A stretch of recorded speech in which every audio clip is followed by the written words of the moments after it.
Hello, everybody. Thank you for being here, and it's such an honor to be here with all of you for this panel. Thank you for staying until now. It shows that your commitment also to the conference and the topic that we are discussing today. The panel will be about the unlocking the renewable energy potential of the Mediterranean and North Africa country. An important topic. Of course, we are here to discuss many points with our panelists, but also to open the discussions with all of you. We will discuss how we can, of course, unlock this immense potential in those regions, and also what's maybe are the key barriers, politics, technical, financial barriers. So I have with me to help me in this discussions four panelists: Professor Dr. Ayubani Solomon Ayo from the LUT University, Finland; Professor Zaghloul Yassine, Rector of the University Mohammed I from Morocco; Professors Maya Pokrovac from Renewable Energy Source of Croatia, Zagreb in Croatia, and Professor Sylvian Koeman from the University of Liège from Belgium. So I will start by the farthest guy from me. Yeah. I will start by Dr. Ayubani Solomo. You are and your group expert in energy system transition, focusing, of course, on Africa and East and Southeast Asia. And the first question, can you tell us about the state of energy transition in this region, and in your opinion, how we can, of course, speed the process? Thank you very much. First of all, I'm Solomon from Leeds University, Finland, and I work in the research team led by Professor Christian Breyer, and for the past 10 years and more, we've been doing energy transition for the entire world. And in my case, I've focused on energy transition for Africa and some part of the Caribbean and some Asia country, and also Central America. And okay, my perspective when it comes to African energy transition is quite, for the past 10 years and more, I've started doing something on African energy transition. It's quite at a nascent stage when it comes to research level in Africa. From my experience and from research, as of 2023, when we published a review article for energy transition on Africa studies, we found out only 54 articles existed at that time for entire Africa. And most of them were coming from our group and some other researchers on doing something on the topic. And for the entire African continent, only 54 articles existed as of 2023 when the paper was published and when we did the analysis.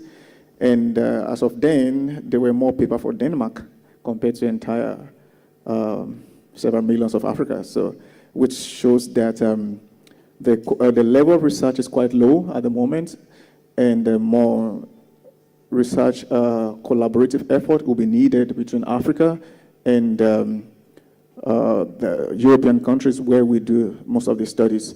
And from my understanding, and from even there are more research done for La Réunion compared to some other African countries, which shows the low level of research, and most of this research were done for Africa are done abroad, which also showed the kind of synergetic effort that will be needed between African researchers and abroad and African researchers on the continent. And for perspective, there are steps that has been carried out And with my presentation today, surprisingly, there are some African countries who are near 100% renewable energy already in their system. Ethiopia, of course, thanks to hydro, almost about near 100% renewable energy transition.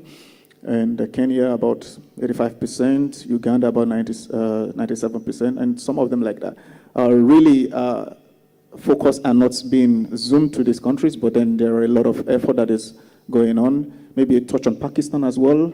At the moment, when we first published research for Pakistan, maybe like 6 or 7 years ago, it was like, well, is it a dream? But then at the moment, we can see the fast ramping of solar efforts. And thanks to low-cost solar, available everywhere, and where solar is not available, there is always good complementarity with wind to balance. In the case of Finland, we say there is good biomass, and there is no country in the world that the energy transition is not possible, but then supportive policies will be needed. For Pakistan, it's really amazing how they are fast ramping solar in Pakistan at the moment. Okay, so I mean, to make this energy system transition happen, we need some tools, some model to work on that. And I will go to Sylvain. So you are experienced in developing tools for modeling energy system. So in your opinion, are those tools sustainable for use in the region of Africa? Yeah, that's a good question, but yeah, indeed, I think that there is a lot of work that still needs to be done in the development of models, tools, simulation, optimization, whatever, for Africa. And there is one statistics that I always use is, I think it comes from the team of Solomon, that 60% of the models on net zero scenarios, they are for Europe, and very few are for Africa. So there is still a huge effort to be made. And that being said, I think it's also important to take into account that we cannot just take the tools that we have developed in the EU or for the US and just bring them to Africa and say, okay, that will work. That's something we have studied, we have seen. It doesn't work for different reasons, and I will try to list some of them. The first one, I think, is the demand. The demand in most regions of Africa is much less dense than what we have in Europe, in my country, Belgium, for example.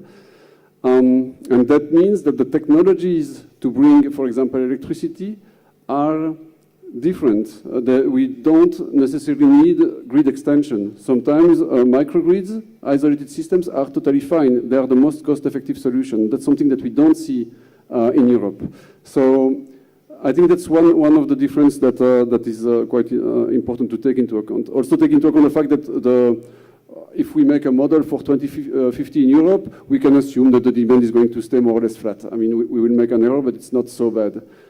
In Africa, there is no way we can consider that the demand is not going to increase. It's going to increase, and it's going to increase very fast. And there is a lot of work that needs to be done on this characterization of the demand and what will it be, and that's sometimes very complicated. And that leads also to another difference that should be taken into account, but it's not yet in any of the models I know. That's we need to take into account decentralized system into a central energy planning.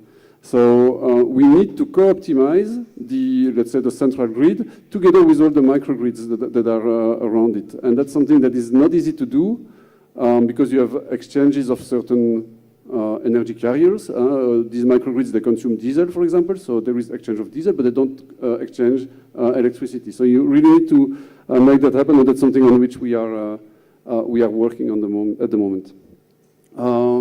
Other differences, one on which we are also working, but not for Africa, that's for Bolivia.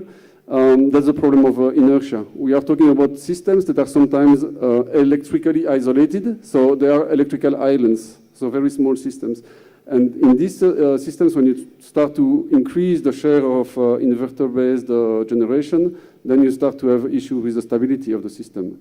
And so, yeah, that's also something we are trying to do. It's not easy because in in terms of optimization, it's not easy to put this constraint, but what we see when we put a stability constraint in the model is that actually the dispatch is changing. We cannot dispatch 100% of the renewables. We have to leave some inertia, some rotating mass in the system. So that's why the optimization will always try to put some hydro or invest in batteries for synthetic inertia or things like that. So that's also something that I think is important to take into account. And then something that for which I don't have the solution, but I think one of the main challenges for the energy transition in Africa is access to capital. It's extremely expensive. Money is expensive, and it's a long process.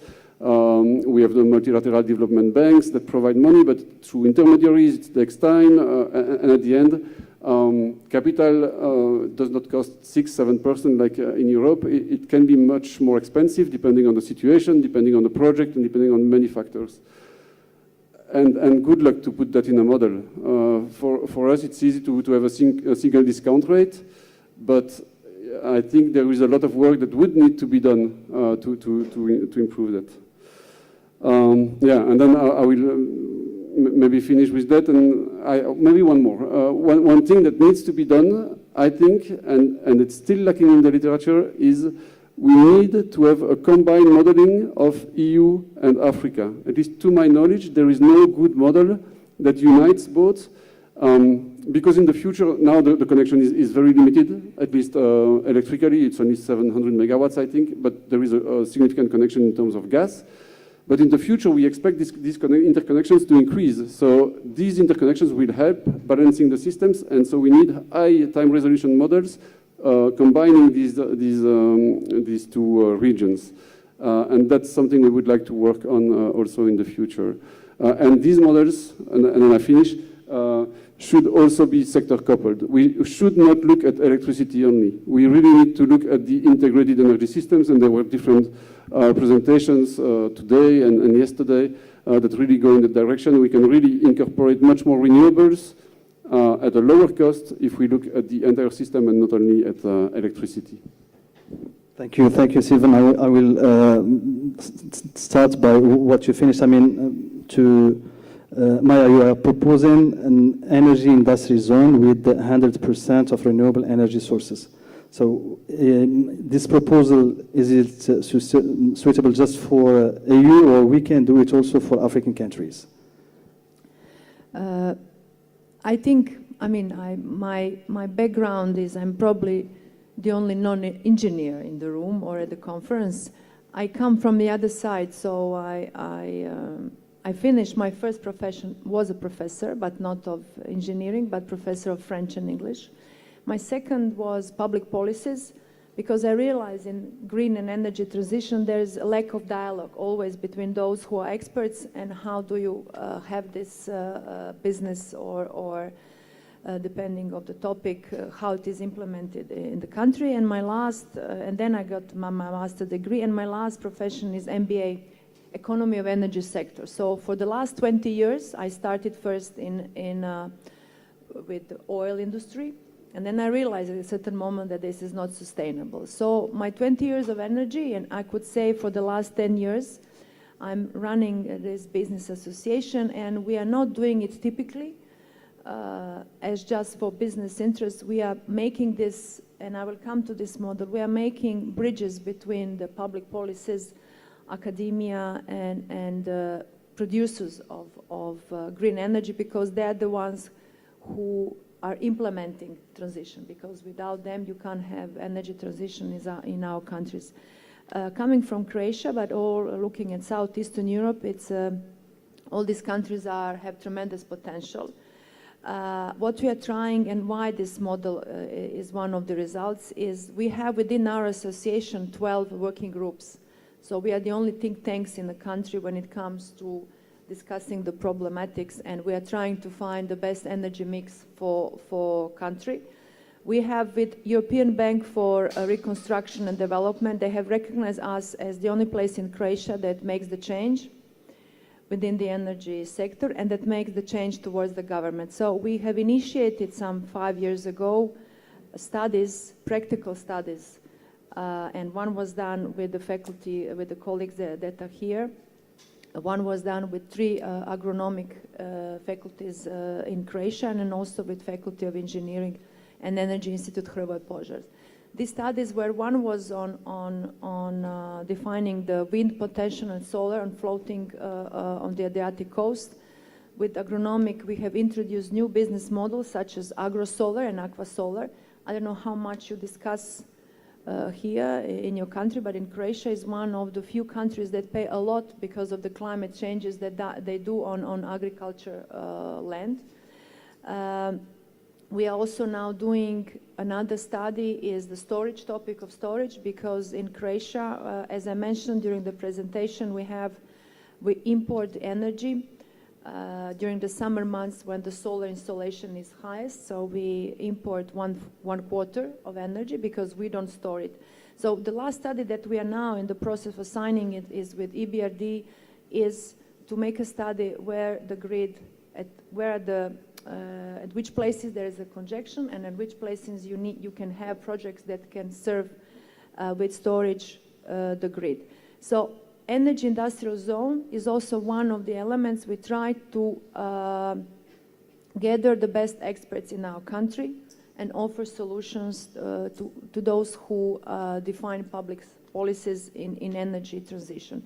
Energy industrial zone, in Croatia, we try to somehow say we have some of the industries that we have.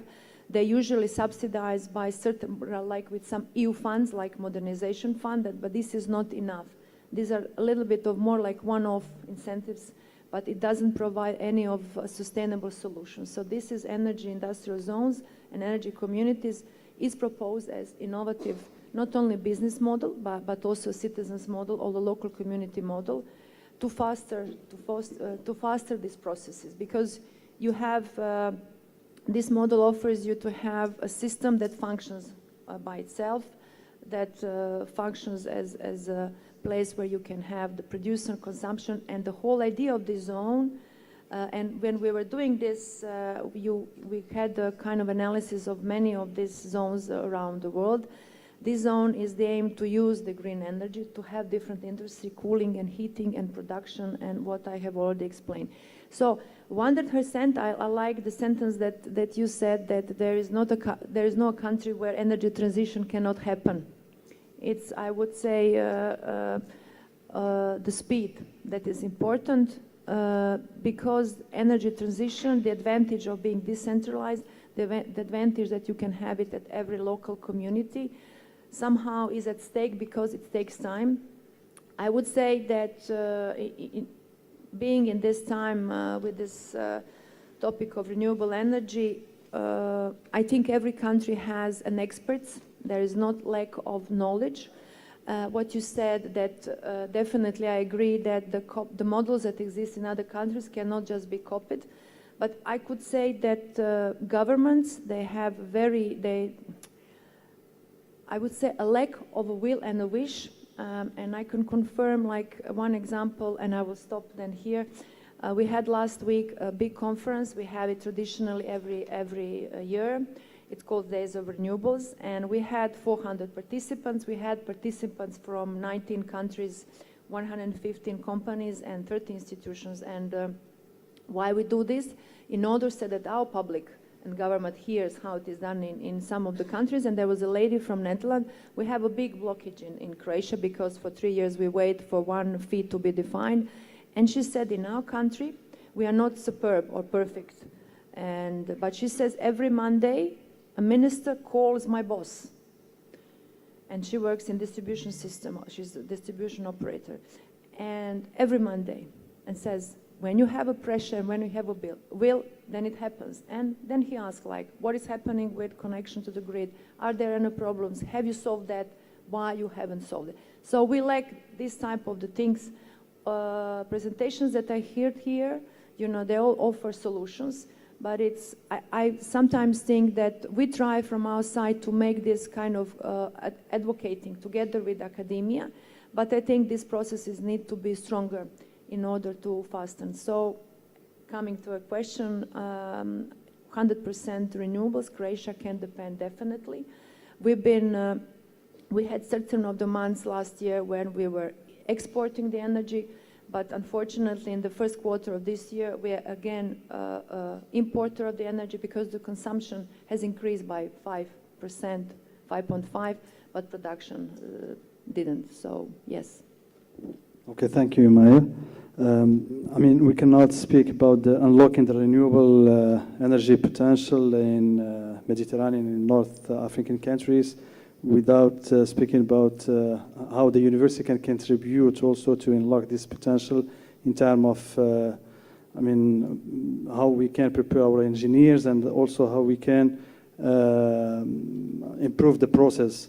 So, Professor Zaghloul, if you can say something about what the university, Mohammed Premier, is doing, or the university in general, can contribute to unlock this potential.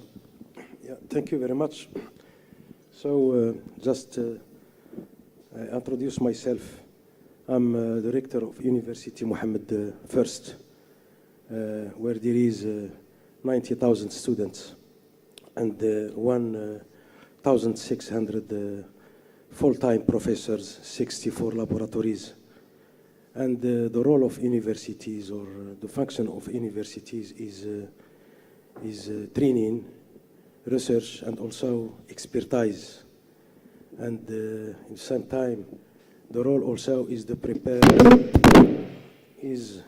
of the universities is to prepare human capital that can support the government strategies, to support also the ministerial strategies. So the university is the best place to do this job, and all the universities in the world do it very well.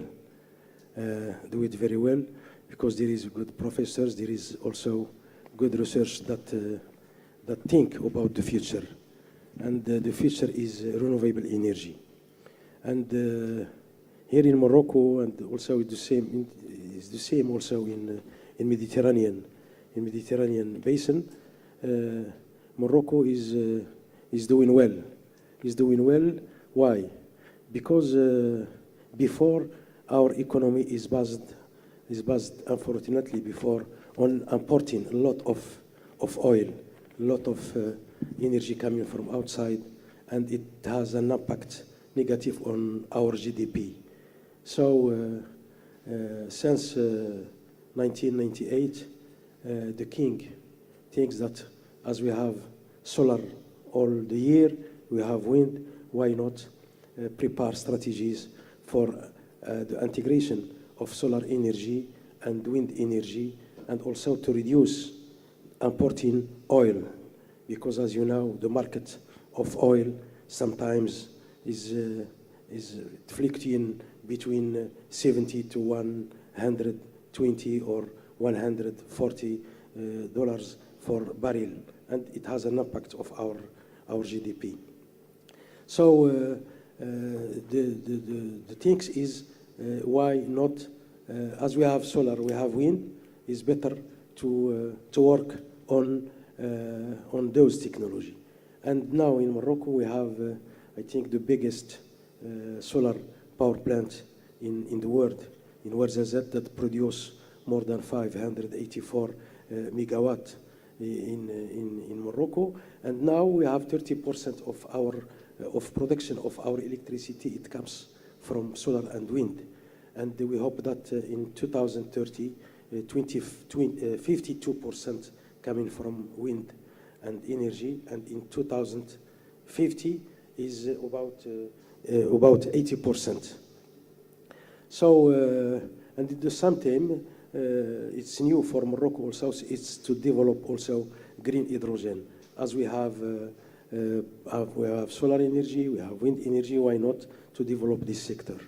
And this government now, they encourage all investors to come to Morocco for investing in green hydrogen, so as to respond to a big demand in the world that is between 14 and 30 terawatt-hour in 2030. So the university, I think that is better, our university in the north of of Mediterranean and the south of Mediterranean took up a lot. Why? Because we have the same problem, we have the same challenges. As you remember, what happened in Spain 1 month before, where all the system of energy is collapsed. There is no electricity in Spain for 1 day, for 10 hours, or I don't remember. But who helped Spain to establish their electricity? Morocco and France. For the south of Spain, the electricity is coming from France, and for the south of the Spain is Morocco, who give electricity to Spain. That is a very good example of collaboration between countries, between the north and the south. So for the south of for Africa is better that the collaboration will develop it, and the best way to develop cooperation is through the universities, through the academic, through the researcher, because it's those places where there is the young people and where there is the future decision maker. So more cooperation between universities is better. As I said, we have the same challenges: climate change. We have the same challenges: energy, and the phenomena that tell us is now we have to collaborate is COVID. As you remember, when COVID was here, all the countries was closed, if you remember. But we wait for one solution, and solution coming from some countries. So, and at that time we shared many data about what happened in this country and this country. So I think that COVID is a good example, show us that it's better to collaborate, it's better to cooperate. And the cooperation is better to start by universities, by academic things, because when the academic is inside, there is no politics, there is only research, there is only one problem that all universities have to find solution. So I think for our university and all Morocco, we have many cooperation with universities in the south, and especially in renewable energy, because as you know, it's sunny basin, you know, and all what is happened here in the north of Africa, it has an impact on the south of in the north of Mediterranean Sea and vice versa. So the cooperation is better, and also we had a very good cooperation with Croatian University. In teaching, in giving some conferences, so thanks to Neven, thanks to Goran, Tomislav, and other researchers from University Zagreb, that we invite them sometimes in many European projects, and they give courses, they share their experiences with our young researcher. And here we have some where is Haboun Hassan, that can also share his experiences of sharing information, sharing knowledge, sharing all that.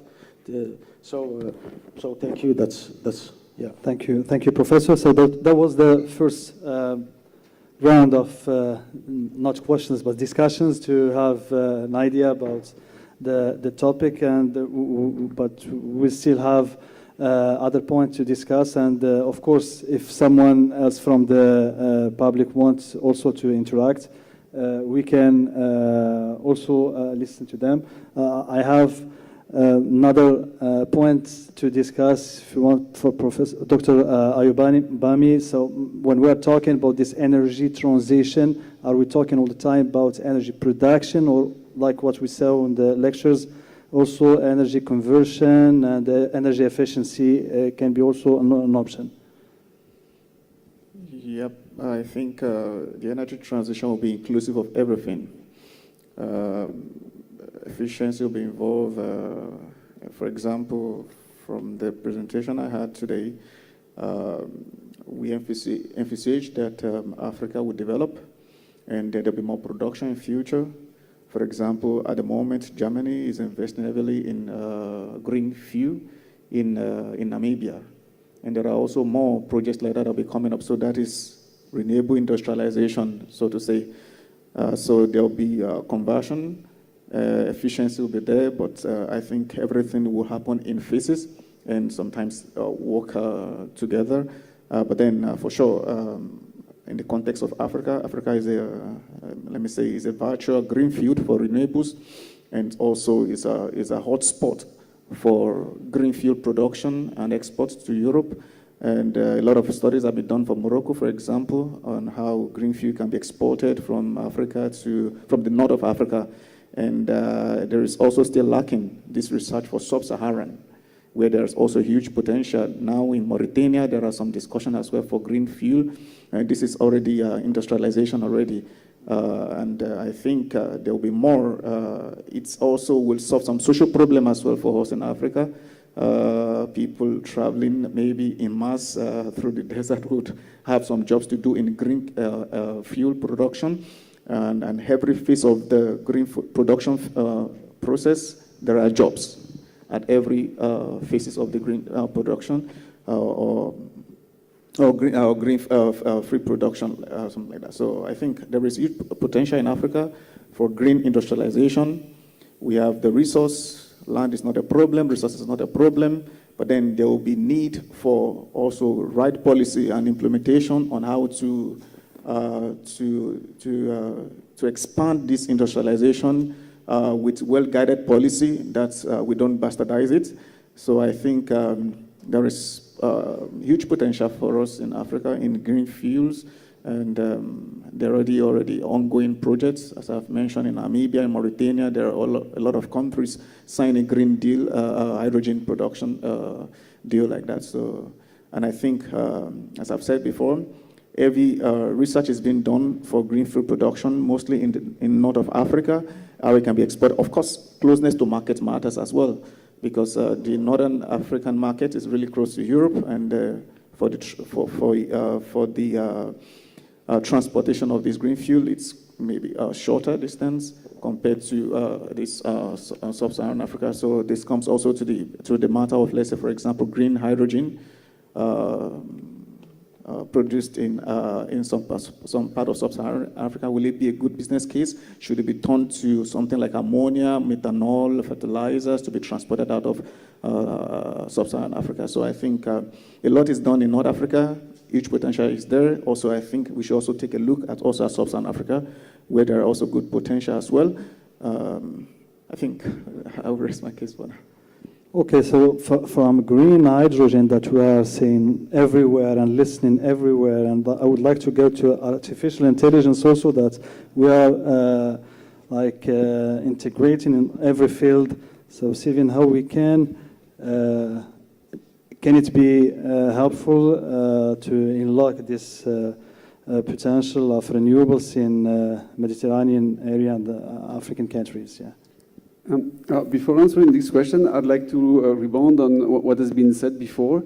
So this strategy, which I think is nice, but this hydrogen and green fuel strategy that could be developed in North Africa and in many other countries, I'm a bit more skeptical maybe on this, because I think it's quite, if I was Morocco, I think it would be a risky strategy, and we see it already in Europe. In Europe, I don't know if you know these hype cycles. There are hype cycles for different technologies, and we are, let's say, on the down slope of the hype cycle on hydrogen. Now people are realizing in Europe that it's not so easy to produce it, it's very expensive and so on, and you see the interest for hydrogen going down. Of course, it's going to go up again, and maybe we will reach a kind of steady state where we are much more realistic about it.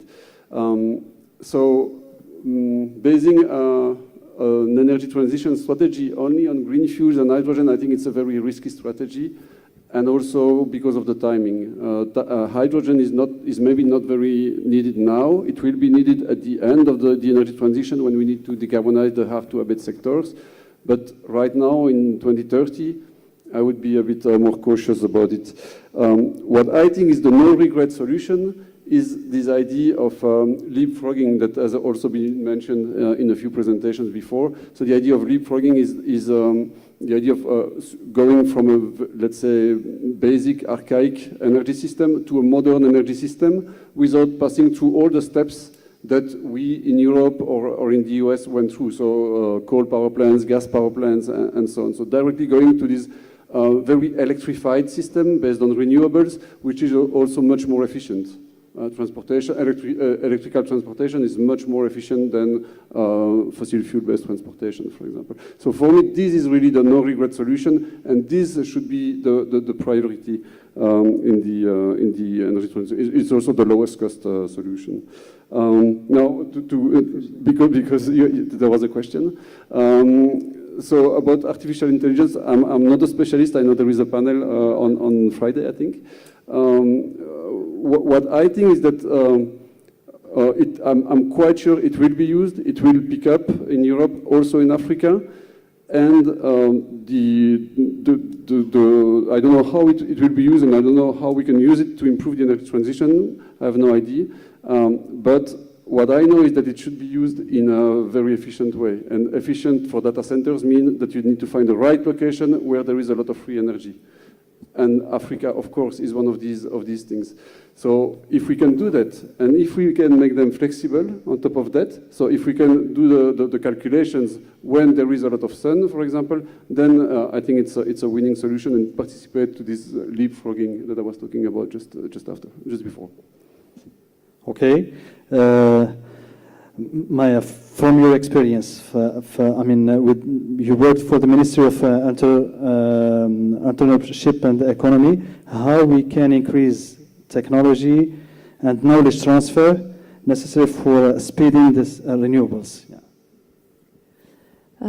Yes, I was an advisor at that time because I wanted to introduce in Croatia microsolar as now a concept at that time. So I was not politically affiliated, but I was so much working on this topic so that at that time the government invited me, and then I didn't know what is the job, what do you do as an advisor to minister, because it was my... But as I was always working on this side, criticizing the governments for many years, and then I said to myself, have a gut and come to another side and be faced, so to work in a public policy and to learn from that. I can say it was one of my best periods of life because I learned, and I was very honored because every day when I would enter, I felt and realized this is the place where you can make the change. So for a year and a half, I really learned how these processes can be done and how they can speed up. So and now I learned, and now I can implement a lot of these things, because if you work with the government, if you haven't worked a day in the government, you don't know well how to address this topic. So technology-wise, I think in Croatia we are lacking this, especially when we talk about the grid and flexibility of the grid. Many of the smart solutions we don't have.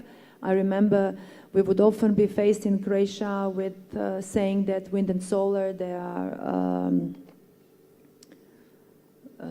not, how do we say it in English? Oh no, volatile, like intermittent into the grid. And then I remember I organized at that time, some 6 or 7 years ago, we took our transmission operator a study tour to Spain, where they would show us how they balance the grid, they balance the wind energy with wind energy. So we are far away from using any of, we could improve a lot, because type of these smart solutions in digital way, how to manage the grid, we do not implement. This shows also the fact that we are the ones to initiate the study for storage, and that will be used on a national level. So we are initiating this. They're not at the level to realize that it's them or the government. As it comes to artificial intelligence, this is something that we will have one conference with another company in Zagreb in autumn, because I think this is an important topic in order to little bit speed up and to make them aware how this can be implemented. I would just like to agree with what you have in Croatia. We also feel these ups and downs, very trendy. When we have a new industry like renewables, there's a lot of trends. And this very much slows the processes, because if you have a country which can fully rely, because we have very big potentials, hydro potentials for, like we could have much more of reversible hydropower plants for storing the energy. We have sun, wind. Also, we have tremendous potential in geothermal energy in Croatia. So all this you can definitely make and use it. And this is something that technology can bring and faster this process is definitely, yes. Thank you, Maya. The last point with Professor Zaghloul is I want to remind that there is many factories here in Morocco that they come to be installed here in Morocco. They are focusing on, for example, car factory, but electrical batteries, but also car cables. But they are here because the university proposed some kind of trainings, and they have the infrastructure to allow them to be installed here. So if you can give us an idea about what the university is offering to those kind of companies to be installed here in Morocco. Yeah. I want just to give an idea about car industries in Morocco. Now Morocco produce each year about 340,000 cars by year. It means that one car by 10 minutes or less that export in Africa and also in Europe. And a lot of companies now from car industries are focusing their industry here in Morocco. So I have many places for car industries, and all the ecosystem is developed in Tangier, in Kenitra, and now Oujda region want also to have its part on all what is linked to car industries. And now we have two companies, the two biggest companies of car industries that are in Oujda. One is American, Aptiv that is known in the world, and the second is Freshman, is German companies, and other is coming. And also we have here in Nador we have the biggest companies that it's China's one. The biggest is now producing the palm of Aeolian turbine. The biggest Chinese is the biggest investment, about $340 million that in Nador, and they started producing the palm of Aeolian to export them to Europe and to United States. As you know, Morocco is signing exchange trade or exchange agreement with the United States. Is free. We call it libre échange. Is free trade, and also Morocco has special statute. Is the first African and Arabic country that Morocco has special statute with Europe. That's why many countries is coming, like Renault is here, like also many companies that are in Morocco, and now we see that China's also are interested to come here in Morocco, especially electrical cars, and Morocco want to be the leader in Africa in electrical cars. Many Chinese companies are interested here in Morocco for battery also. Chinese will build the biggest battery industry in Morocco. So when the companies come in Oujda, we had a very good experience with them, because they need the human capital we need a workforce for them, and the best way to find the human resources is the university. So we have developed many things inside our university. Is what we call program spécifié à la carte, formation à la carte.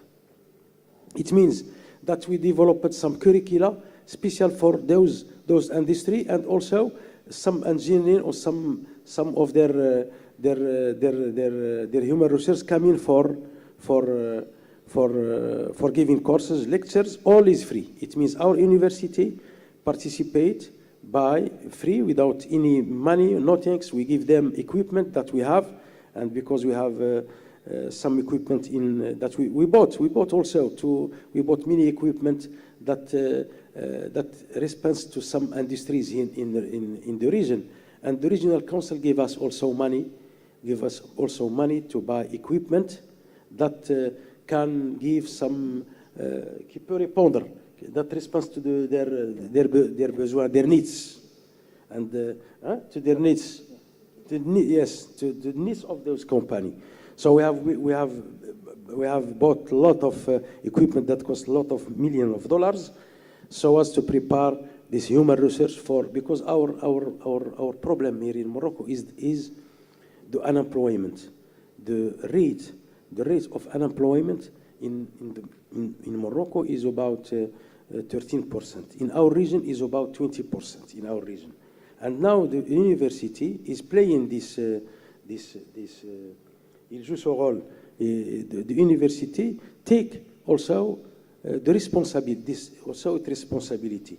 So we adapted our curricula to the needs of the companies that are interested to be in the region, and also we adapted our curricula to the needs of the region in many things, in renewable energy, in agriculture, in engineering, in EI, in many things. We adapted. And the government, not the government, but the regional council gave us money to support the university to prepare human resources for the companies that want to come to the region. Is okay, Alain? Perfect. Yeah, Perfect. thank you. That's what I want to, yeah. I mean, okay, if someone else want to add something, I think Nevin, he want to add something. Well, I would like to start with the question to Dr. Oyewo. It looks like solar revolution has started in Africa. We are seeing significant growth of PV panels being imported and installed. And soon what will happen are the problems with the grid, what Sylvain mentioned, because you have to run the system in a different way. Do you think that local African countries have enough knowledge to respond to this? We have seen in the change of the way grid was run in the best way, expecting that ancillary services come from far away and not improving them locally. For that, you need knowledge, and things are going to develop very fast. Do we have enough energy planning, energy system managing knowledge in Africa? I think in that case, there is a gap. And I think this is one of the things we've been trying to address with research in the past and until now. There is lack of expertise. And one good thing about solarization is the faster ramping. Anyway, it's a plus on one side that we can, for the huge supply gap, we can fast ramp with PV battery and no need for grid connection. That worked very fine with solar home system in Kenya, in Tanzania, and some other part, which is really, really amazing. And the business model was pay as you go. It was really good. And when it comes to grid integration, first of all, when we address the off-grid part, then gradually we grow into the energy transition into grid injection. And I think it will take a lot of expertise. Grid is weak, no doubt, and that will really need a lot of expertise, a lot of investment in grid infrastructure. When you have the resource, it's like you can see, but you are closing your eyes. You have the opportunities, but then you are not trying to improve the grid. And I think at that point, there will be a lot of expertise to be trained, and then more research will be needed. Some of our energy plants will have to be revamped. South Africa was doing excellently well with their energy gazettes that they bring up, and they systematically integrate renewables into the system. For Africa, I think the transition, it's a green field for energy transition, no doubt, not like Europe, where there'll be decommissioning and then there'll be building of new renewables, but for Africa to be from the onset. And the good thing is that for the sub-Saharan Africa, it will be more like off-grid and energizing the off-grid with solar. But to the main grid, I think there we'll have a lot of serious questions. We need expertise, we need more research, we need more understanding, we need to revamp some energy roadmap to clearly show that this is the way forward. Let's address this issue right now. So I think in that case, if developing countries are, where there is huge shares of renewables in the system and they haven't collapsed, how much more the weak grid? So it's a challenge, but we have solution. There's no technological problem, but now it's political will to and investment into African grid, or especially into sub-Saharan African grid. So I think that we need more efforts, more expertise to be trained, both engineer in the field, and also university has to give timely research understanding of what is going on in the market and in the world at large, I think. Yeah, that's a question for Professor Yassin. Universities will have to provide a new type of engineers that understand these new issues. But universities, in my own experience, European one, Eastern European one, are very slow to provide that. And I guess African universities will not be much more agile. So is anything happening on that in your university? Yeah, I think that not only in our university, but in all Africa, the university now has to adapt its curricula to the future. And the future is the AI, and as you know, AI is everywhere now. Is in renewable energy, is in agriculture, is in education, is everywhere. It means if the university adapt the AI in the curricula, I think that the university will survive, and also the economy of the country will survive. For our university, and especially new strategy now of our minister, is to make AI as part of all the curricula in university, for bachelor, for masters, for engineering, for technician. It means now AI is about, even for faculty of law and faculty of literature and all that. For those kind of faculties, AI is like obligatory as courses, minimum 50 hours, 60 hours by year of those faculty. But in schools, engineering schools, and especially on all what is linked to engineering of renewable energy, AI is very important. AI is very important. So the curricula for here in Morocco, we change curricula each year, not 100%, but we have the law give us that we can change it easily, 25 to 30% of the curricula.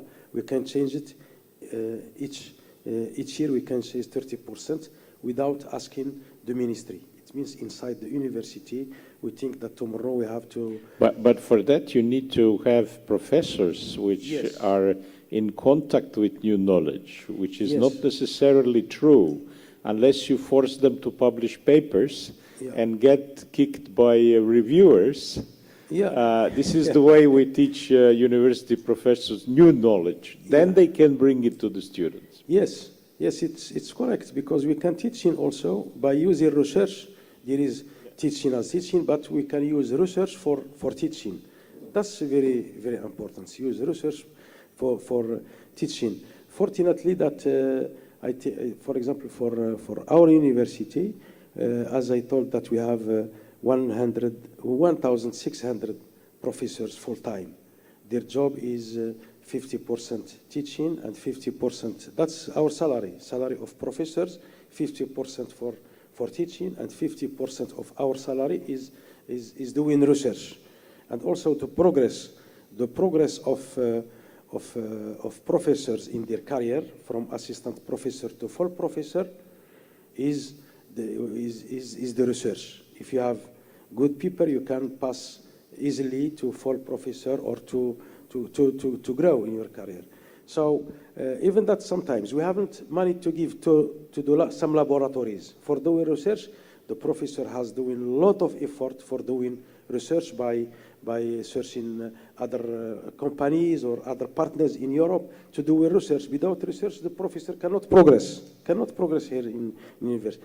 So I think that research is very interesting, very important to learn by research, by result of research. And that this conference is also part of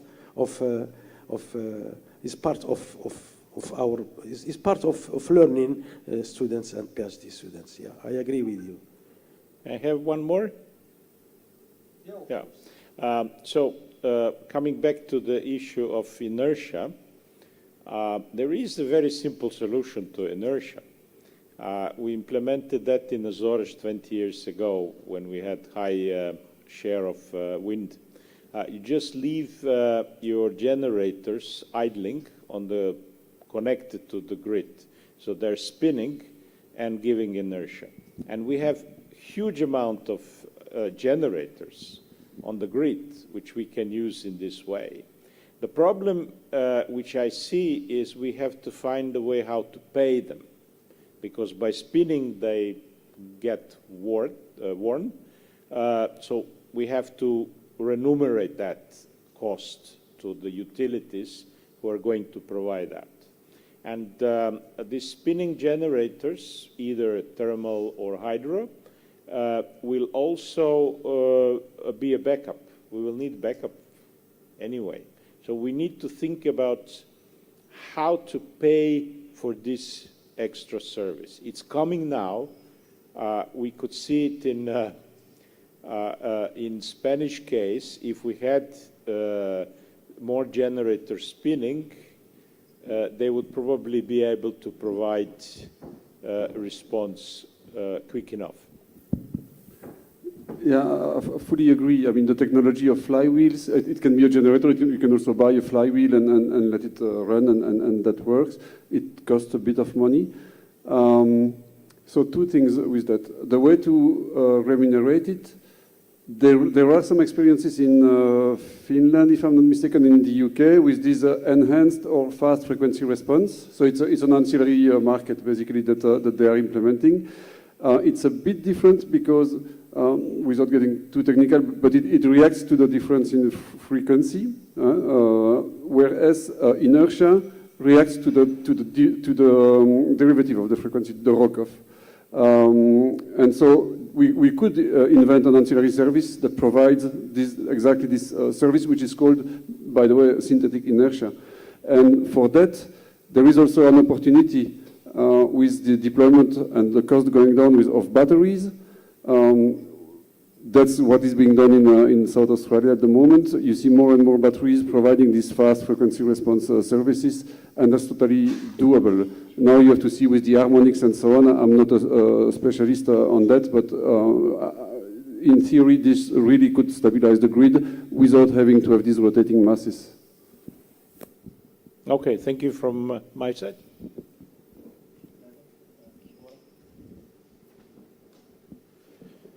Goran Krajic, University of Zagreb. So I would like just to take some of the Neven words that he said, and I like that so much. It's a solar revolution.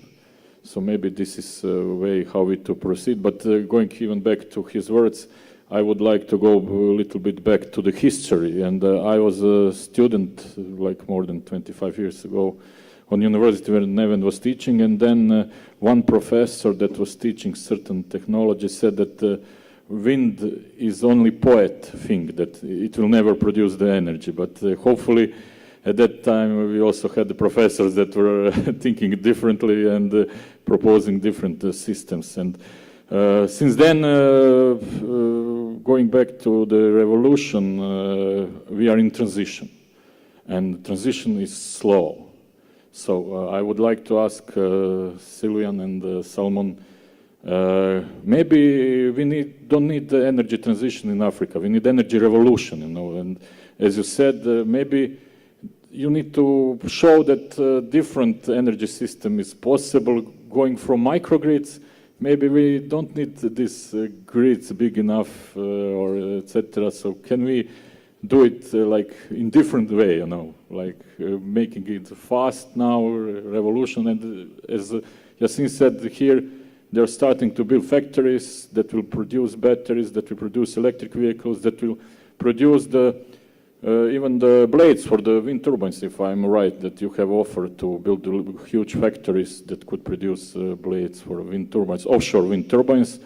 So which means that this Mediterranean Sea could also be a part of the solution that it is always was to share the energy things. So could we do it a different way in Africa, and maybe Africa can show us that we were wrong, and here let's start a new system from scratch. So I have the mic, so I will quickly comment on that, but then I will pass over to the others. I actually don't think it is necessarily slow. It can be exponential. Look at the PV additions in China. It's more than 300 gigawatts per year, so completely crazy. Usually our models think a bit linearly, but the reality is more the S-curve. And that's really, at the beginning at least, it's really exponential. So I don't think it is necessarily slow, especially when the technologies that are available are not the most cost-effective. Electrification is the least cost way. PV generation, wind generation is now cheaper in 95% of the countries in the world. So just let the market forces do their job, and it will happen, and I think it will happen fast. What needs to be done, I think, is to get rid of fossil fuel subsidies. Morocco is doing a good job. In 2014, I think they had this plan to stop with fossil fuel subsidies, but Algeria, for example, is still subsidizing more than 10% of GDP for fossil fuels. So this really slows down. But I think it can really be fast and efficient.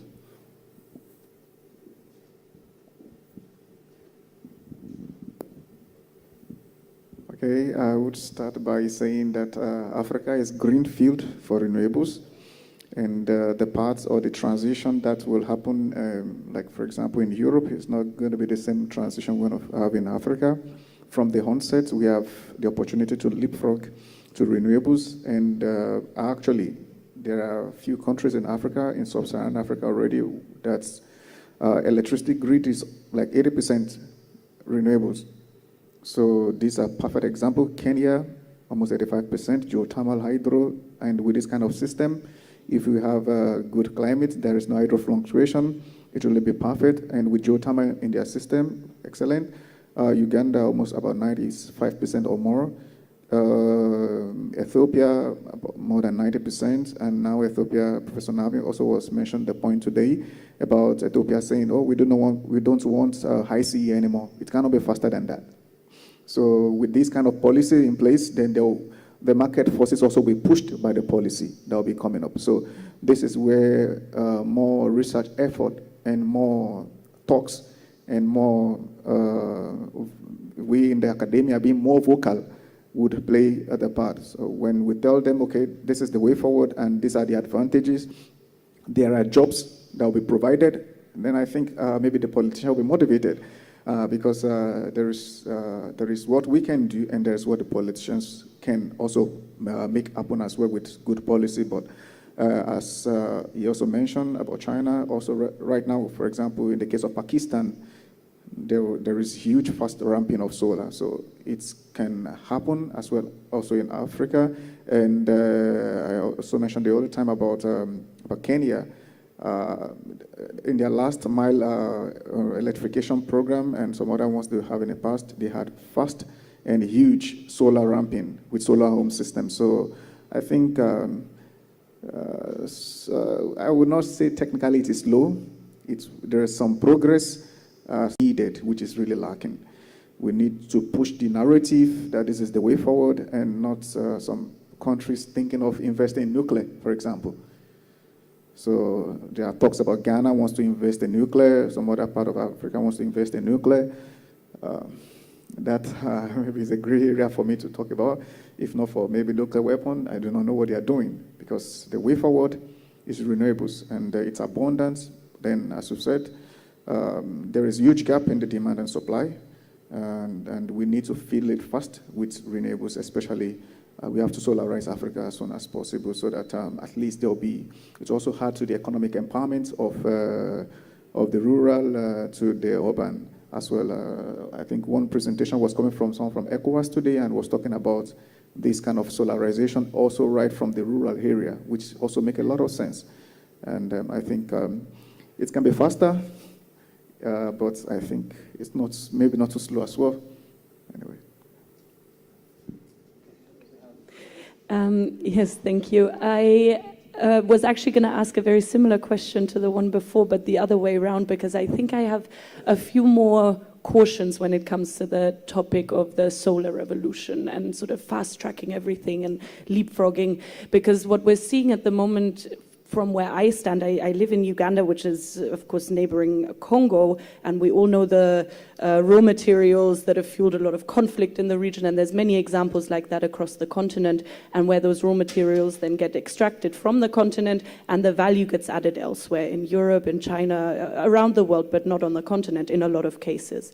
So fast-tracking this kind of solar revolution, which would require immense amounts of batteries, etc., etc. I worry a bit that we're losing, or maybe also overlooking, a bit of an opportunity to add that industrial value in the production on the continent. So maybe that's just a bit of a word of caution against trying to be very quick with this, because the economic value would possibly be added to countries outside of Africa.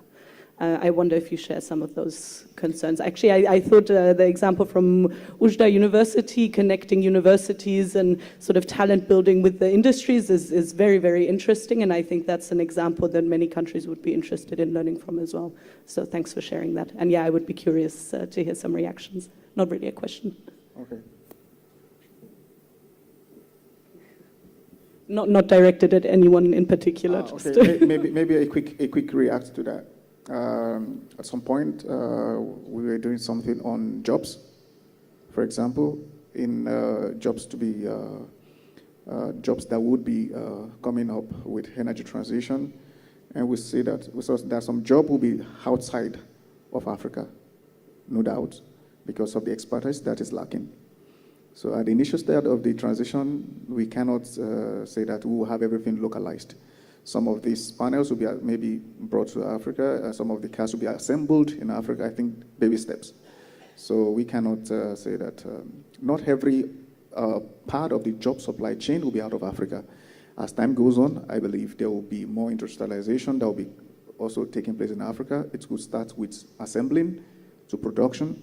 I think we just have to be in the right direction. Thank you.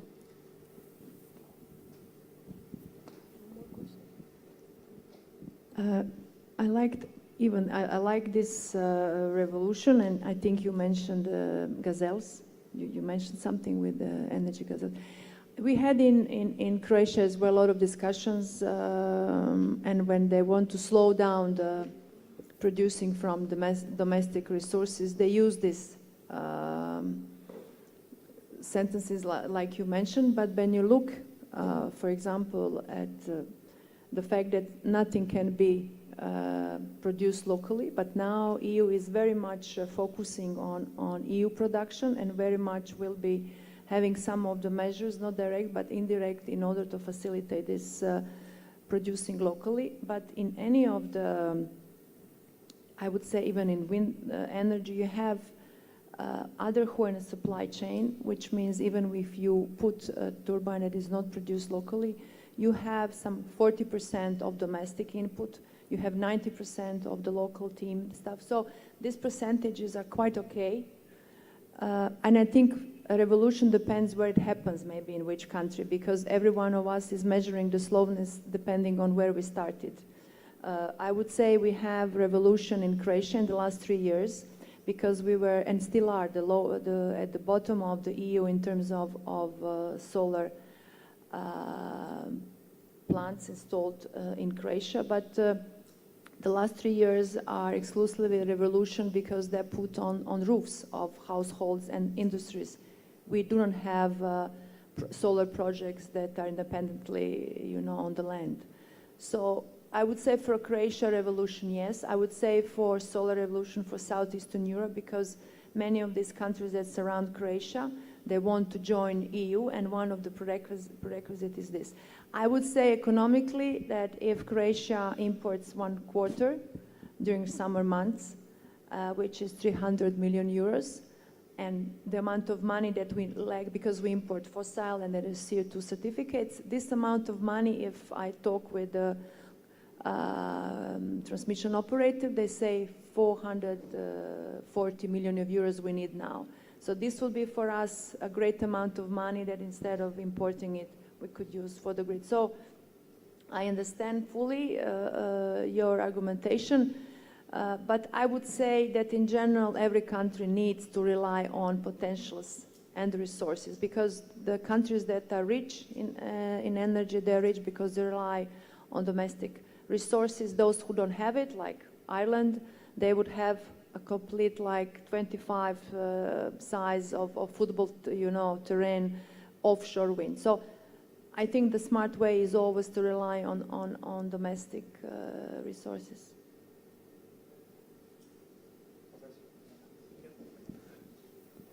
Yeah, thank you.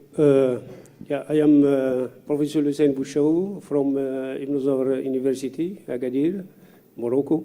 Yeah, my question is it's very interesting, this discussion, but for Africa, or for mainly North Africa, for example, for Morocco, the question is how we can transform this science between politics, society, and introducing this innovation.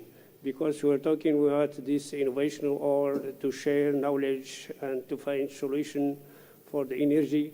But for example, we have to explain for the population, for the society, why we need energy, why this effort to produce the lowest price for energy. And this is, for example, if you talk for Moroccan people and you say this nexus energy, water, and environment system, they can automatically or immediately talk about energy, water, and food security.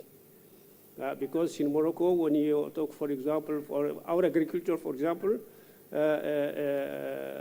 presents about 30% employment, and our agriculture are based mainly on water. And during, I think, 4 decades now, there is no water because we have this climate change.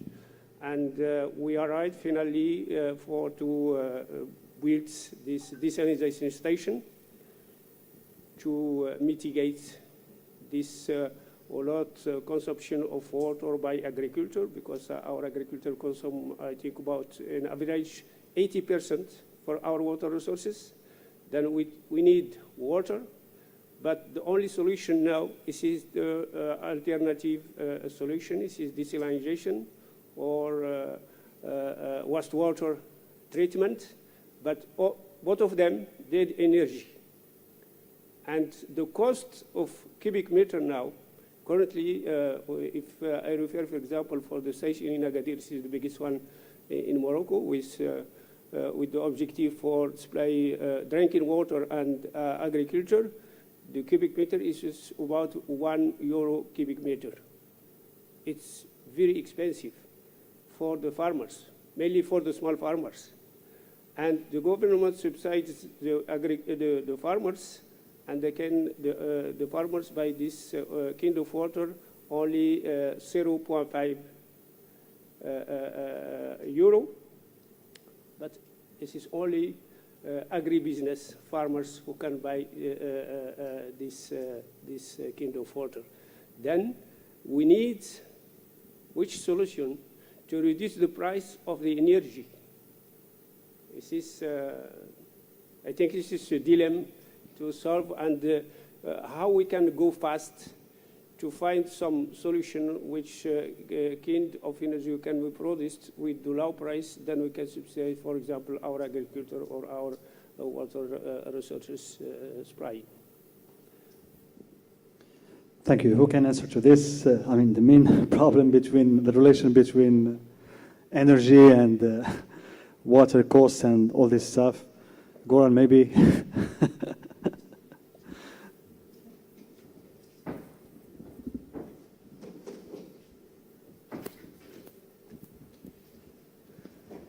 Okay, so I will address this issue on water, energy, food nexus, which is now a quite interesting topic for the researchers, but also I think for the Africa. And Neven showed today that from your group coming the interesting results by combining desalination and tree growing, and I think there are many agricultural cultures that can be grown fast and that can be utilized for many purposes.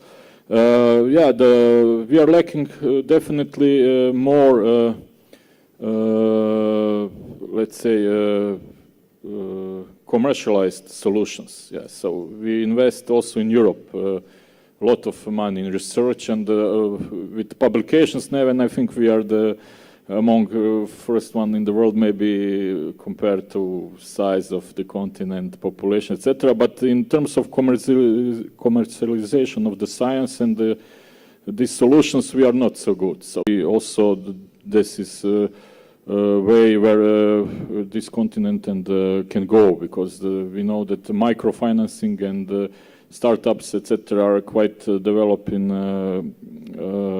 Africa. So maybe we could have this kind of certain points for the innovation around the group, around the universities, as here we have Mohammed First University, that I saw you are investing quite a lot in new facilities that can really make fast products and speed up this innovation.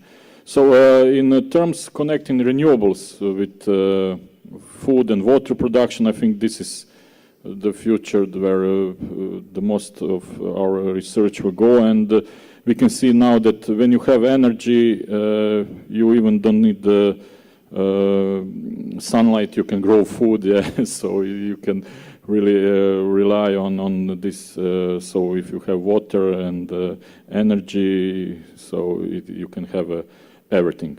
What we saw also, and Maya said, agriculture, solar photovoltaic are something. So this is something that where I think we could also make big progress, because integrating different renewables with different type of land use, it's important. And for example, not just for the floating solar PV can be used for reducing evaporation. Reversible hydro can be also used not just for this regulation, but also as a water storage, and this thing should be more improved and let's say research, but also coming from research to commercialization. So I would like also to address the question coming from Uganda. Yes, it's now difficult to not produce or produce your own technology, but in the global world, there are really huge factories that can produce a lot of technologies. So like one PV factory in China can produce yearly, if it is fully utilized 100%, it can produce the whole supply of PV for European Union, like 60 gigawatts per year.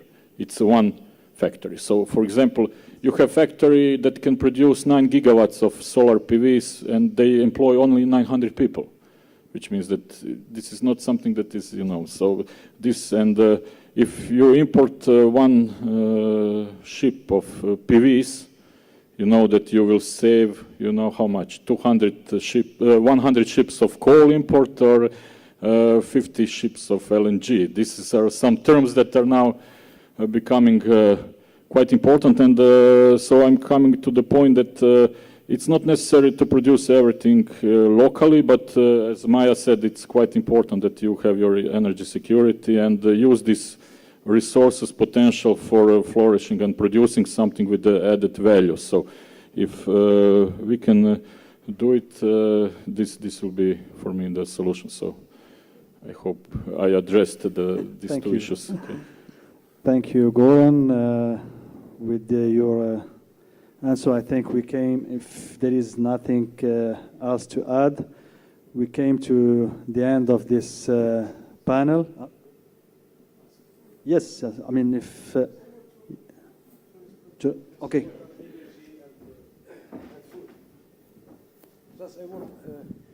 I want to add that I think, in my point of view, that water is the key element for all economical development.